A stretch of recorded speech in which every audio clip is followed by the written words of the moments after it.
seen the movie Mary Poppins? Has anybody seen the adorable movie Mary Poppins? It's pretty cute.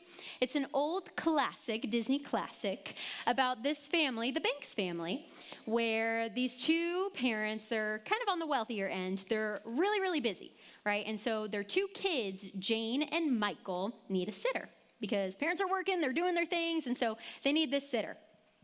And you might know the name of the sitter. Her name is Mary Poppins. She steps in to fill in this role for the family. And kids have no idea what their parents just signed up for, right? They're thinking, they can do their thing. They can get away with their stuff. Sitter's not going to notice. We can just have fun. Don't have to worry about anything. But the first thing that happens is, you might remember this scene where the kids want to play. They want to do some things. And she says, no, we need to tidy up the nursery. And as you can imagine, these two kids are not super excited about that. They're like, I want to play, I want to have fun. I don't want to get to work right now. But of course, Mary Poppins, in her very charming personality, sweet personality, she gets the kids, encourages the kids to get to work. And she does it by singing this song. Maybe you guys have heard of. Here's the lyrics to it. She says, "You see, in every job that must be done, there is an element of fun. You find the fun, and snap, the job's a game. And every task you undertake," see, I'm going to start singing. "And every task you undertake becomes a piece of cake, a lark, a spree. It's very clear to see that a spoonful of sugar helps the medicine go down." You might know that song. Maybe you've heard of it before. But obviously, Mary Poppins, in her sweet personality, her sweet charm, gets these kids to be dancing around, and now they're cleaning, and they're enjoying it. It's like, how did she do that? She does a really good job at getting them to see this hard task called work as a good thing. And obviously, we don't have a Mary Poppins that's like hopping around singing, in your home, encouraging you to do your work, encouraging you to do your chores. We may not have that. However, we can clearly learn from good examples, good workers, to do this hard thing called work. And so tonight in our text, we're going to look at a great example from Scripture. In Proverbs chapter 6, we're going to see this example of this model that is a hard worker. And it's not actually what you expect. This isn't even a person.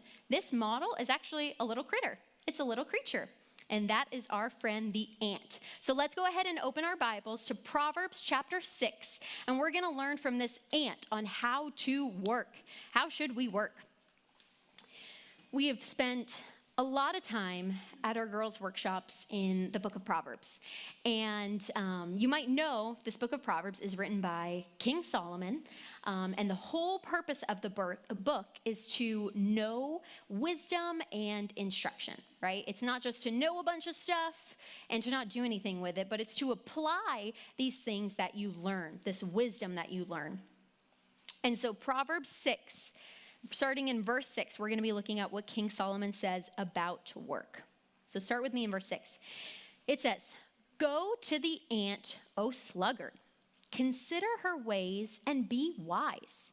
Without having any chief, officer, or ruler, she prepares her bread in summer and gathers her food in harvest.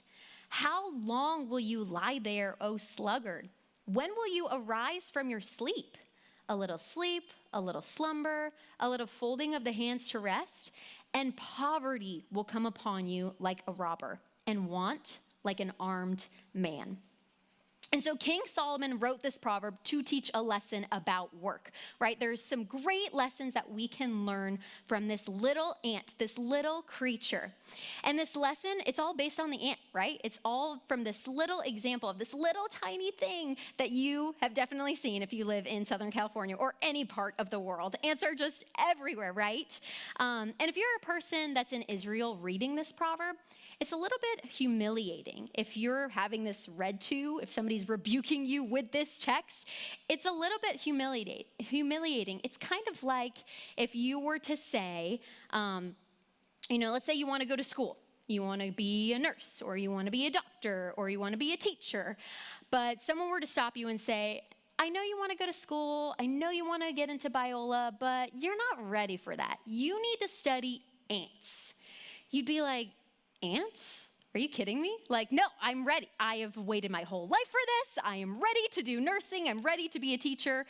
But no. Somebody's stopping you in your tracks and saying, no, you need to go to ant school. I'm sorry. You need to learn a little bit about ants. It's kind of humbling, right? A little bit humiliating.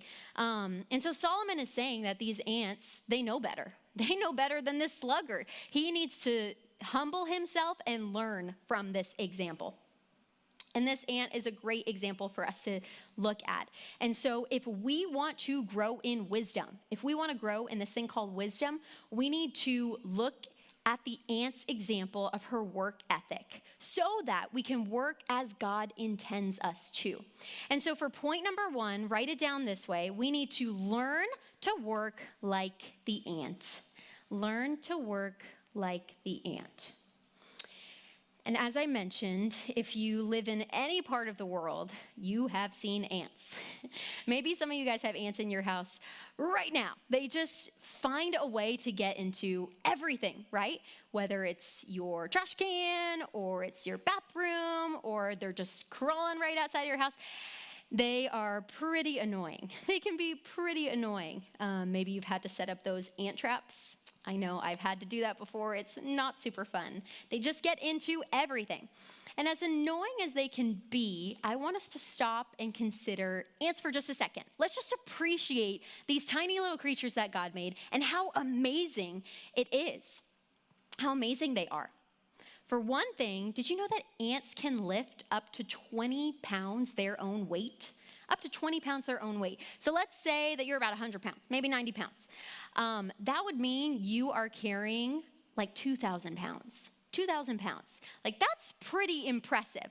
These ants make it look like it's no joke. It's, it's totally easy. It's no big deal for them, Don't have to put in too much work. That is a hard thing. That is not an easy thing, but ants make it look like it is. Another thing is that ants don't have ears. I don't know if you knew that. I didn't know that. Ants actually don't have ears. How they hear is by feeling the vibration in the ground through their feet. So when they're chatting with their friends, whatever, I don't know if they can actually talk, but maybe they can. But how they hear is through these little vibrations. Kind of crazy. Another thing I thought was interesting is when they're searching for food, they leave behind this invisible chemical so that it helps their friends, the other ants, to move from the food source to their nest. Kind of insane, right? This tiny chemical, you can't see it obviously, it's so microscopic, but it's amazing how God made these little critters. And obviously those are some cool facts, maybe you didn't know that, maybe you did know that, maybe you went to ant school, I don't know. But most importantly, what are ants known for? Well, they're known for being really hard workers. Ants work really, really hard. They don't stop working. They just keep going. And in these verses, there's a lot that we can gather from that example of the ant. And so what can we learn? What can we learn from this example of the ant? Well, for letter A, we learn that she is self-disciplined. The ant, she is self-disciplined. In verse 7, it says, without having any chief, officer, or ruler, she prepares her bread in summer and gathers her food in harvest. And so the chief, officer, and ruler, you might be like, what is that? Well, these 3 titles were basically to describe some sort of manager, overseer, some kind of authority that's over you, right? And so for you, this might look like your parent. It might look like a coach. It might look like a teacher. But this person that is over you, that has this authority. And I want you guys to imagine for a minute that you're on the cross-country team. Does anybody in the room do cross-country? Maybe not track and field, any of that kind of stuff? You run? Maybe here and there. That's okay. I mean, respect to those who do it. I don't know how you do it. But imagine that you're on the team, right? And you're in this race, and you're running. And it's just such a gorgeous day outside. You're doing like the top of the world kind of thing. And so you got these beautiful views. And you just keep stopping, and you're like, man, this is kind of good lighting. Like, my hair looks kind of nice in this. Like, let's take a selfie. Let's stop. We'll get back to the race in a minute. Let's take a selfie. Oh, look at the ocean. Wow, it's really showing today. Okay, I'll be right back, team. Let's take a photo again. And you just keep getting distracted, and you stop running. Well, your coach is obviously going to be super frustrated. Like, this gal just won't run. I have to get after her like every 10 seconds. I'm just reminding her, like, run. This is what you signed up for. You're supposed to be running. Well, this ant, she is the total opposite. She is the opposite of that girl on the track and field team or the cross country team. She is already running. She doesn't need her coach to get after her and check if she is actually running, if she's being productive. She is self-motivated. She is self-disciplined to get the work done. She's capable. She makes it happen. When she has that self-control to get the work done, she gets it done. She signed up for this. She's gonna finish the race. And many of you have zero motivation to get work done. When it comes to work, you see it as more of something that you'd rather procrastinate with. I'd rather get to it later. I don't want to do right now. That's really hard. That's burdensome. I'm not a fan of work. You would rather wait so long to do your work that hopefully it falls on somebody else's shoulders so that you don't have to do it. And maybe it gets tossed to your siblings, or your mom says, you know what, I'll just do it. And that's the wrong attitude when it comes to work. We want to be self-disciplined to get it done. Maybe you would rather be reminded to get your work done because you want to scroll a little bit longer on Instagram, or you just don't think it's all that important. You don't have to do it right then and there. You have to see it as this thing that's good, that it's a good thing to get the job done. Because this is not the ant. She's not making up excuses. She's not waiting till the last second to get her work done. Instead, the ant, she takes ownership of her work. She sees her work as a privilege, as this God-given responsibility for her to accomplish, that God has entrusted to her so that she can glorify him in that work. And when God sees her work, he is pleased with it because she is hardworking, she is self-determined, she is self-motivated, self-discipled to get this thing done. And we see in Proverbs 20, verse 4, talks again about the sluggard. It says, the sluggard does not plow in the autumn. He will seek at harvest and have nothing. And so when he should be working, he's not plowing. He's resting, he's relaxing, he's doing his thing. He's like, I'll do it later. I'll get to it later. No big deal, right? Well, then at harvest, guess what? He has nothing. When COVID hit, he was like that guy who had no toilet paper. He was down to the last roll. He ran out because he wasn't ready. He was not self-disciplined to get the job done. And on the flip side, we see this positive example of the Proverbs 31 woman. In Proverbs 31, 15 through 18, this godly woman, this godly example, verses 15 through 18, it says, she rises while it is yet night and provides food for her household and portions for her maidens. She considers a field and buys it. With the fruit of her hands, she plants a vineyard. She dresses herself with strength and makes her arms strong. She perceives that her merchandise is profitable. Her lamp does not go out at night.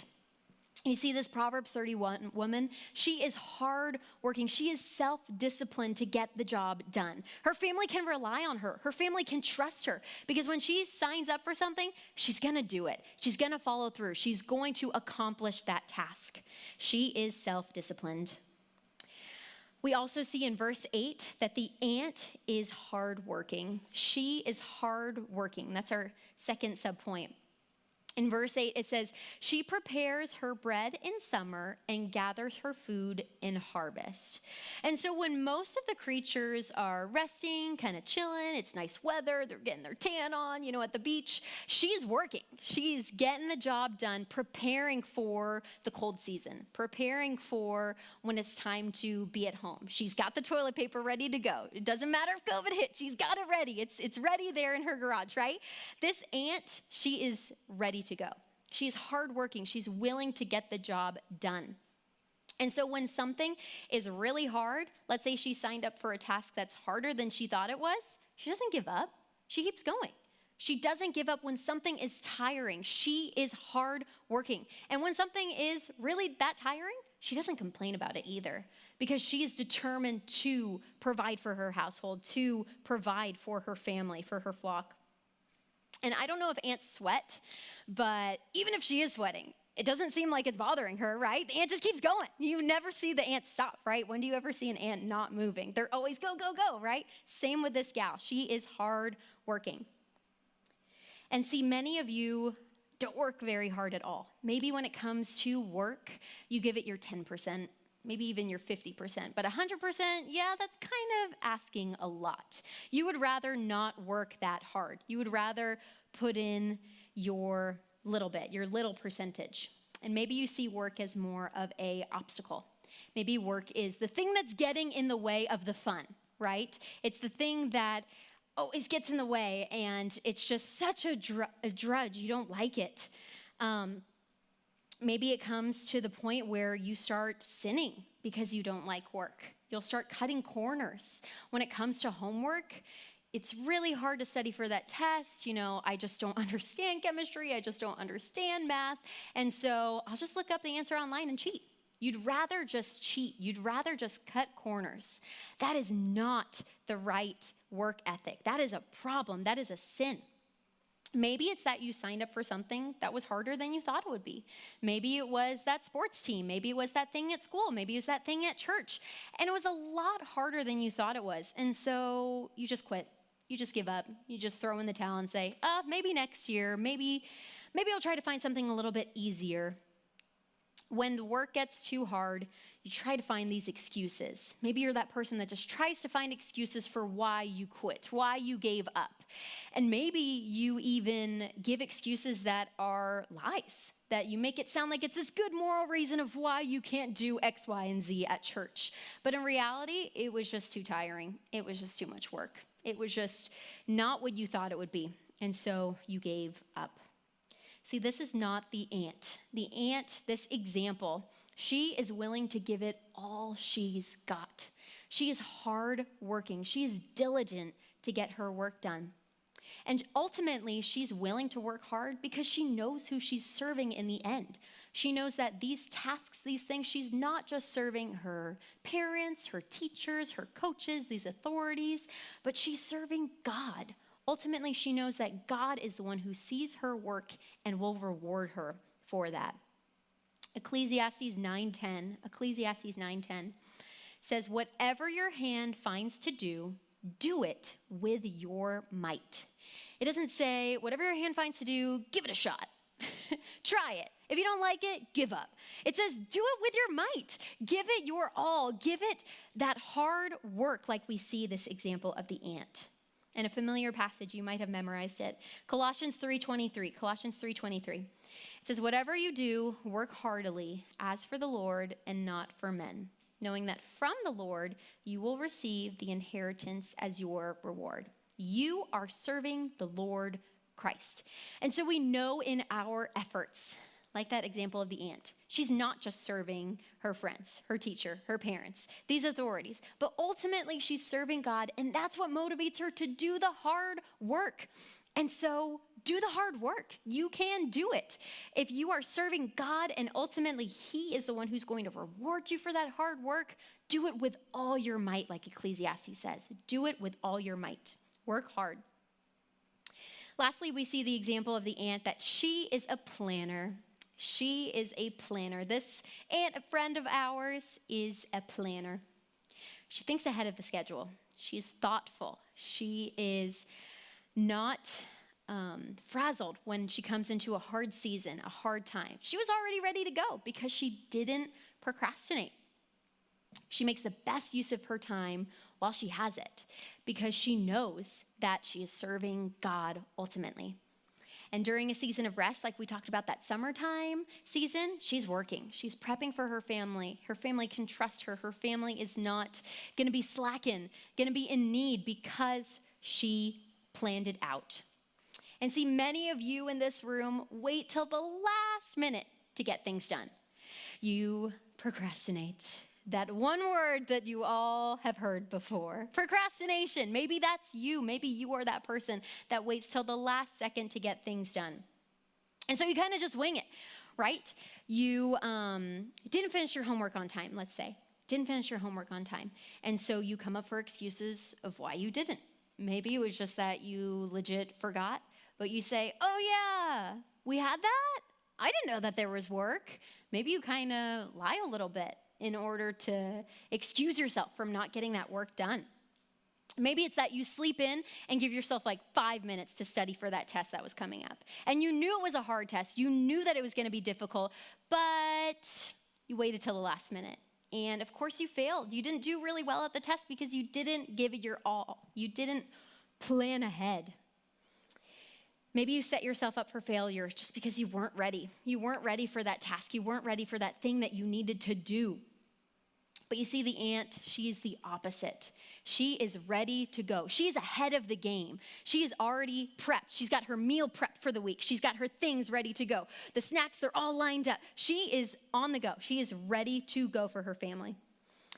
And maybe you guys know what this is like, but do any of you guys have those moms or know those moms that it just seems like they have everything in their purse? Like, their purse is maybe the size of like a bowling bag. It's just like massive, and they have everything inside of there. It's like they're prepped for whatever is gonna happen.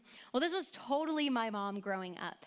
And I don't know how she did it because that thing was heavy, but it seemed like she always had everything that I needed. I was never like struggling or, out of something because, hey, guess what? Mom had it in her purse. If I was hungry, needed a snack, she's like, okay, what you need? I got the gummies, I got the this, I got the that. It ended up being granola bars most of the time. It wasn't like she was giving me candy all the time or whatever. But she always had a snack ready to go. If I was thirsty, if I needed some water, she's like, boom, got my water bottle. And I brought an extra one just in case because I knew you were going to ask. Like, she was just ready. She was prepped. Maybe, I bumped my knee and, kids get hurt all the time, right? And so I asked for a Band-Aid, and she's like, which one you need? I got 3 different kinds. I got the waterproof, I got the little pony one, and I got the normal one. Like, which one do you want? These moms, they're just awesome, right? They got everything ready to go in that purse because they prepped, because they planned. And this is totally the ant. This is our friend the ant, that she is prepped for any season that comes. She's ready to go if that kid gets hurt, if you get hungry, if you need a snack, if you need whatever. She is prepped because she planned it ahead. She's not scrambling, she's not frazzled, none of that stuff because she didn't wait till the last minute. And in Proverbs 31, looking at that Proverbs 31 woman again, in verse 21, Proverbs 31:21, it says, "She is not afraid of snow for her household, for all her household are clothed in scarlet." And so when all of a sudden the snow comes in and, it's super cold outside, well, guess what? Proverbs 31 woman, she's already got her kids clothed in the best apparel, in the best jackets, that thick clothing, that scarlet material, because she planned, because she prepped. She was ready for this. In Proverbs 21:5, it says, "The plans of the diligent lead surely to abundance, but everyone who is hasty comes only to poverty." And so if you aren't planning these things out, if you're last minute, if you're procrastinating, it's going to be a struggle. You are not going to be in a place that you want to be. An example, we obviously can learn a whole lot from her example, right? She's a great example of a hard worker, a self-disciplined person, a planner. And the sluggard, on the other hand, we know that he's just the epitome of laziness. He is laziness. He is this example of laziness. You don't want to be him. And our passage goes on to correct this sluggard, correct this lazy person. So let's go ahead and look at verse 9, Proverbs 6, verse 9. It says, "How long will you lie there, O sluggard? When will you arise from your sleep? A little sleep, a little slumber, a little folding of the hands to rest, and poverty will come upon you like a robber, and want like an armed man." And so the sluggard, he clearly hates work. He's thrown out whatever excuse he can to avoid it. He's just like, I don't want to work. I don't want to do it right now. I'm not into it. No, thank you. He's trying to come up with whatever he can. And if you and I want to start working like this ant, like this example of an ant, then we got to stop making excuses. We got to quit making the excuses. And that is our second point. Quit making excuses. Our passage shows the laziness of the sluggard. He's obviously really, really lazy. He just refuses to get up. He's just tossing and turning in bed. He's just not into the whole getting up for the day, being a human being kind of thing. He just wants to do his own thing. He just wants to live comfortably. He'd rather just sleep in. And he obviously uses a lot of lame excuses to do that too. And I was reading this article this week. It's titled this. It actually cracked me up. The most ridiculous excuses people have used to call in sick. And so calling in sick, right? That they're using their sick time at work. They're like, I'm not going to show up at the office today because X, Y, and Z. And these are some of the ridiculous examples that people have actually used so that they don't have to go to work. Listen to a few. Employee called in sick because her cat was stuck inside the dashboard of her car. That's what I said. I was kind of like, wait, why was your cat in the car? Like, were you bringing them to work? Was it like, bring your cat to work day? Like, I don't even know how it ended up in there. Kind of weird, right? Another one, it said, employee called in sick because he was kicked by a llama and suffered a broken leg as a result. It's like, was he hanging out at Zoomars? Like, what are these llamas doing around the area? I don't even know how that happens, but lame excuse, right? Hopefully the boss didn't believe it. Employee called in sick, my favorite one, because he broke his arm while catching a falling sandwich. Like legit, did his arm actually break? I sure hope that this isn't real, to be honest, because, I mean, I don't think any of you broke your arm catching a sandwich outside over there, or would you even do that? Probably not, but these are obviously super lame excuses. Lame excuses that people like to use to avoid getting work done, avoid doing hard things. And you and I can obviously find excuses too. That sluggard, that bad example, that guy who's just full of lame excuses, we can be susceptible to doing the very same thing, right? Avoiding work, why I can't, why I can never get anything done. And you see this sluggard, this example of a lazy person, because he's always making up excuses, he actually never even gets any work done. If you think about that, if you're like the sluggard and you're always throwing out excuses, you're always avoiding work, you're cutting corners, you're going to end up doing nothing. Literally, you're just not going to be productive. You're just going to be sleeping in, being useless, not being helpful at all. And you don't want to be that sluggard. And in our passage, it actually shows us where this sluggard ends up. In Proverbs 6, verse 10 through 11, it says, a little sleep, a little slumber, a little folding of the hands to rest, and poverty will come upon you like a robber, and want like an armed man. And so where does this guy end up? He ends up in poverty. He's actually got nothing. Now he's like this poor man that's out on the streets with nothing, all because he didn't work. See what these bad consequences will lead you to when you don't work? There will be bad consequences, and you don't want to suffer those consequences. You don't want to be that sluggard. And so to guard ourselves from this same kind of thinking, we got to guard ourselves against any kind of excuses we make to get work done, to accomplish those tasks. And so what are some of those excuses that you might use? What are some of those excuses we can use to avoid work? And what does the Bible say about those excuses that we might make? Well, for one excuse you might use is, I can do it later. The good old, I can do it later, you know how that goes. It does not go very well. If you are honest, you probably would know that it either doesn't get done or it's a pretty lame job. You didn't actually accomplish it, or you spent this much time on it like you were supposed to. Think of your Bible reading, right? Maybe it was the good old, I can do it later with your Bible reading. And how did that go?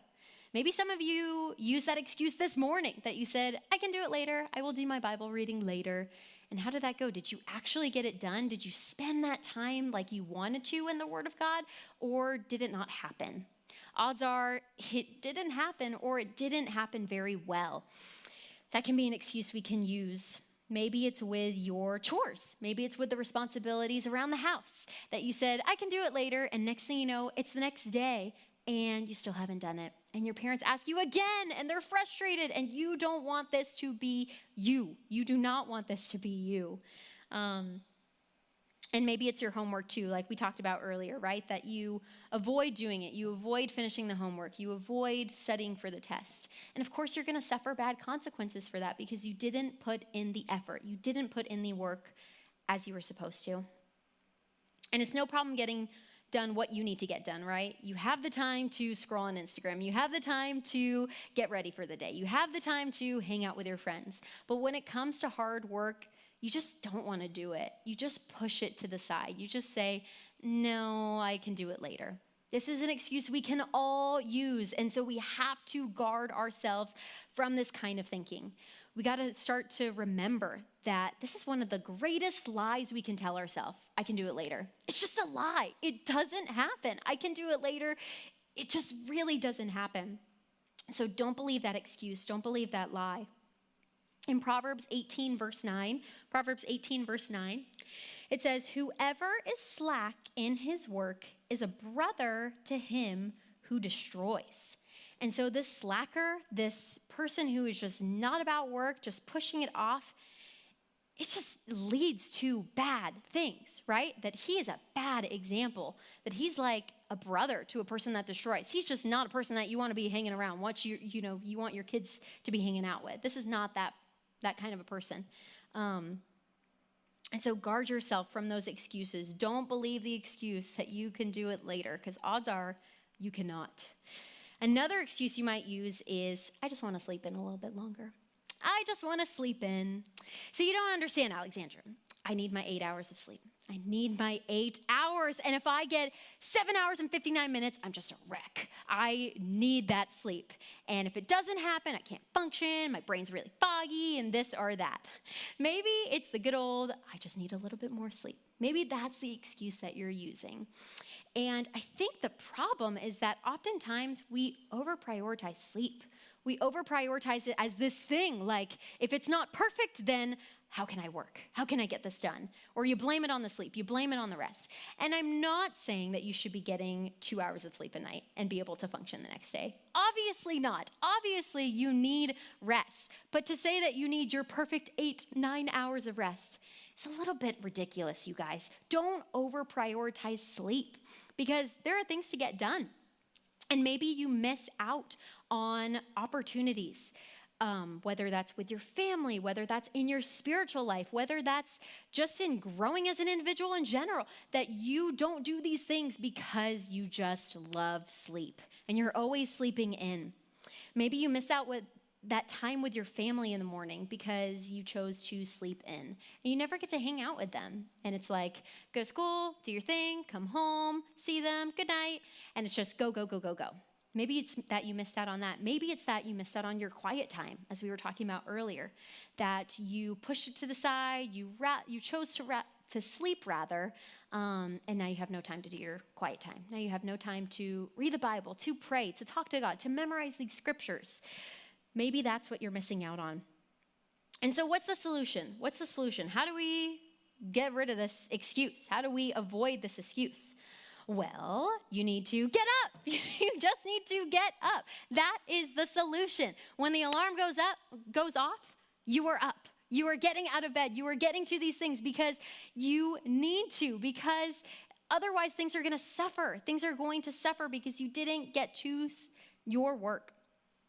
And in Proverbs 20, verse 13, it says, love not sleep. Hear that again. That's like, whoa, contrary to the world's perspective, right? Love not sleep. You're not supposed to love sleep, lest you come to poverty. Open your eyes and you will have plenty of bread. I love how it says it, like, open your eyes, like, get up, come on, wake up, loser. It's like, get up. You need to get to this thing called work. And just so many of us, I think, have a tainted view, have a wrong view of sleep. We don't work to sleep. We don't work to rest. But wait, let's think for a second. No, I said that backwards. Hold that thought. We don't rest to work. There we go. That's what I was trying to say. We don't rest to work, which is contrary to what the world might say, right? That you get a lot done, you do those things so that you can enjoy the weekend, so that you can rest, so that you can have fun and do your thing. No, that's the opposite perspective. The ant's perspective, the Proverbs perspective, is to not love sleep. We don't rest to work. Did I say that backwards again? I think I might have. Besides the point, you understand what I'm trying to say. Love, not sleep. We need to be careful and not over-prioritize this thing called sleep. Another proverb on that. Proverb 19, verse 15. It says, slothfulness cast into a deep sleep, and an idle person will suffer hunger. And so like we were talking about that family situation, right? That if you are that slothful person that is just not working, not prepping, not getting these things done in advance, then you're going to suffer in the end. And think about it in the future perspective, right? When, God willing, you have a family, you have a husband, you have a job, you have these responsibilities. You can't just be a lazy employee and expect to not get bad consequences, right? That might end up, you might end up losing your job because you were lazy. You might end up causing some family conflict because you didn't get to the thing you signed up for. Start with these things now. Today is the day that we learn to work, to do this thing called work, to quit making those excuses like we often do. And Proverbs 24:33, it repeats the same thing that's in our passage. King Solomon says it again in the book. He says, a little sleep, a little slumber, a little folding of the hands to rest, and poverty will come upon you like a robber, and want like an armed man. And I just love how the verse says it, that it's just a little sleep, a little slumber, a little folding of the hands to rest. Instead of your hands working, instead of your hands getting productive things done, you're resting, you're folding them, but it's just a little bit. And you see how those small compromises, those little justifications can end you up in poverty, can end you up in these bad situations that you don't want to be in. Don't love sleep. Don't over-prioritize these things. Don't make that excuse. And another excuse you might make is what I'm doing right now is more important. What I'm doing right now is more important. Maybe you've used that excuse before. And oftentimes it's because you just want to avoid it, and so you're using whatever excuse you can. But maybe it's that you really just wanted to catch up on your feed. You just wanted to scroll on Instagram a little bit, and then I'll get to the hard thing. Or maybe it's that you were talking to a friend, and you wanted to make sure that you had that time together, got to FaceTime, got to catch up on your Snapchat. Or maybe it's that you just want to read a book. Honestly, it might not even be a sinful thing. Maybe it's that you want to do something fun. You want to do something good, and it's not necessarily sinful, but the problem is that if your priorities aren't straight, if your priorities aren't right, and you're neglecting your work, then this is laziness. And laziness, as we know, and as Scripture has clearly showed us tonight, is a sin. Laziness is a sin. While the world might puff it up and make it seem like no big deal, everybody can just do their own thing, prioritize themselves, prioritize their time, Scripture says this idle person is worthless, that they are just being useless. They could be so productive if they just put the work in. And so what you're doing right now, maybe you think it is more important. Maybe you do think it is more important than getting that task done around the house, getting that job done. And it's easy to put off work when you actually don't see it as important, right? If you're not seeing it as an important thing, then of course you're going to put it off because it's like, oh yeah, I'm not into that. I'm not, a fan of that. But as Colossians 3:23 reminded us, that if we remember who we are serving ultimately through our work, whatever task, big or small, even if it is something small at home, or if it is a big project that you need to do at school, or it is your Bible reading, ultimately we know that this is something God has entrusted to us, a responsibility to us that we can serve Him in. And you guys might remember at Revival last summer, we talked about taking dominion, right? In the book of Genesis. And remember those examples that Pastor Mike gave, how he was talking about training yourself in these areas now, because it is likely that many of you guys in the room will be moms one day, will be wives one day, will be employees one day. And you want to take ownership, take dominion of the responsibilities God has given you. Take dominion over those things, because God is going to hold us accountable for how we lived, how we did our work, how we used those things that He gave us. Did we do it to the best of our ability? Did we cut corners at work? Did we cut corners at school? Did we cheat our way through it all? Or did we serve the Lord Christ? Were we excited to do these tasks for His glory, to honor His name, to make Him look good? Because ultimately we're going to answer to God with everything that He's given us. And how well did you steward those things that He's given to you? Because they're not even yours. Ultimately, they're God's, right? He's given you these responsibilities. He's given you these tasks. All of you are in a similar stage of life, right? You're in 7th, 8th grade, you're in school, you're doing these things, you're at home, and but God has given you guys all different types of responsibilities. Some of you guys have big families, some of you it's just you at home, and so the responsibilities might look different, but whatever that is, you can serve God through those things, and you want to serve him well. In Proverbs 12, verse 11, it says, whoever works his land will have plenty of bread, but he who follows worthless pursuits lacks sense. And so this person that's working, this person who's out there on the field, he's getting the job done, he's providing, he's going to be fine. He's going to survive. He's going to have everything he needs because he put in the work. Whereas this person that's not working, this person that's not on top of it, he's going to suffer. He's going to suffer bad consequences because he didn't put the work in. And so guard yourself from the excuses. Guard yourself from these excuses you can use to avoid work so that you can get the work done. You want to get the work done to the glory of God. Have any of you guys seen the movie Zootopia?